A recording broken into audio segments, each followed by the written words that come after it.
Eswatini. I'm here in Eswatini, formerly known as Swaziland. I got hold of the country map, which is pretty good. The best way to learn about it.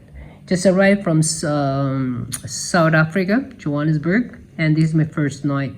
The first thing that I typically do is grab a map and then learn about the geography and where I'm at and what to do. Anyway, so a little bit about Eswatini. Eswatini, sorry. Eswatini, formerly known as Swaziland, and it was changed to Eswatini. I found out the reason was partially not to confuse Eswatini from Switzerland. If you look at the spelling and the way it's pronounced, sounds like Switzerland, and that's why a lot of my friends, when they ask me where I'm heading to, and I tell Swaziland, and they misheard it as Switzerland. No, it isn't. So Eswatini is a new name, and it was changed by the king, and primarily not to confuse with Switzerland. That's one of the reasons. And Eswatini is a Swazi word, means the land of the Swazis. And I did some search and put some notes here. It's a very small nation. It has a total length of about 200 kilometers from north to south.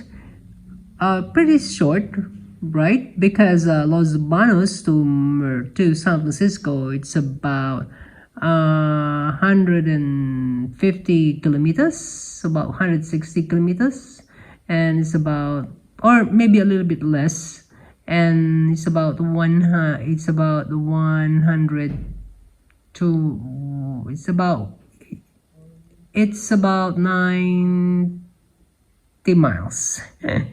So it's hard to conversion or use miles. Here they use kilometers. We're the only nation, US, using miles, and then we have to change to kilometers. And then from the east to the west is 130 kilometers. Very small. And it's a population of 1.2 million as of 2022, as compared to 333 million US population, and as compared to 115 million population of the Philippines. Very, very small. And this population is almost one half of Qatar, where I was in the last 7 days.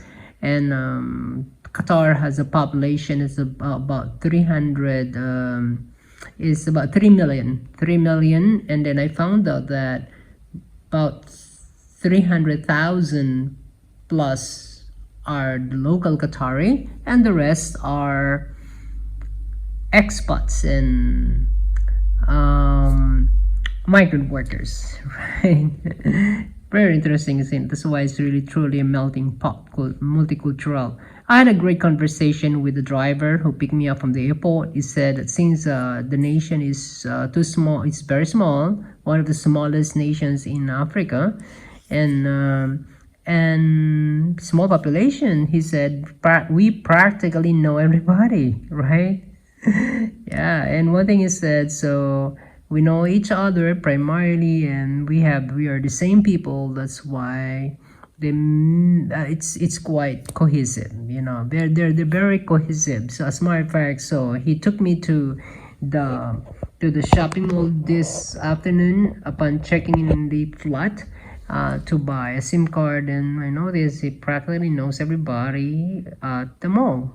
Anyway, so much for this. So let's open the map.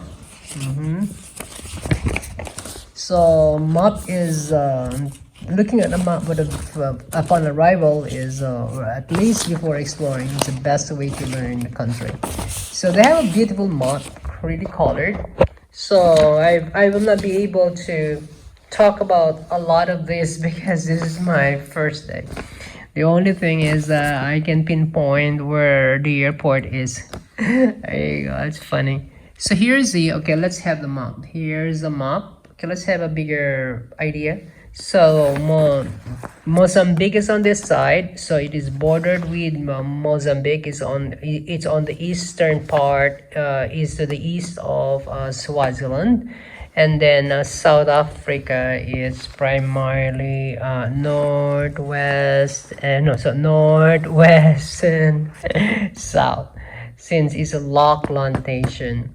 So most of the borders are border with South Africa, and then they do have a border with Mozambique. Mozambique is on the eastern side, and it does this map does not show the full map of Africa, and this is different. This is a specific minor details of the main cities here in Swaziland.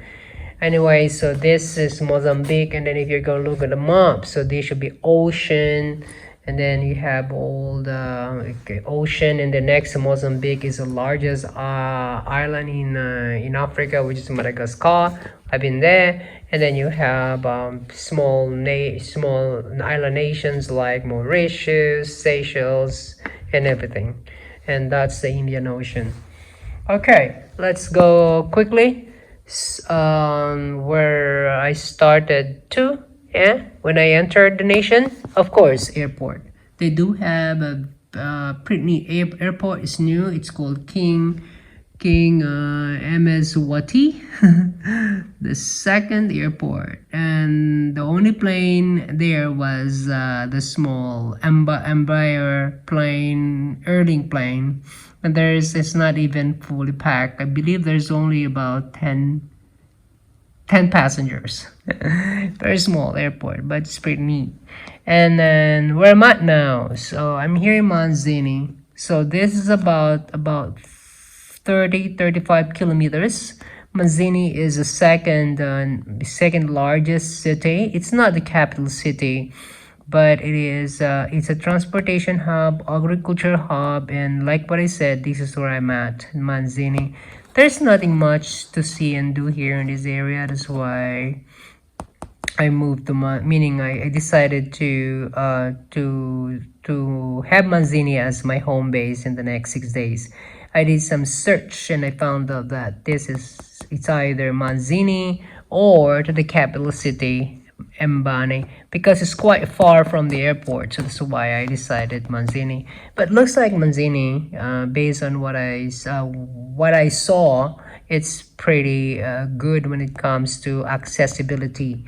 And there's a transport here. You can get a taxi, cab, and buses as well. Okay, Mbabane, I know I'm pronouncing it incorrectly. That's the capital city. Okay, so like what I said, I'm not in the capital, I'm in Manzini. There's plenty of things to do in this nation. There's no ocean, of course, but they are known for mountains, and as well as they have diverse African wildlife, of course, as well as the weather is great. They have 4 seasons. Okay, it's July the 3rd.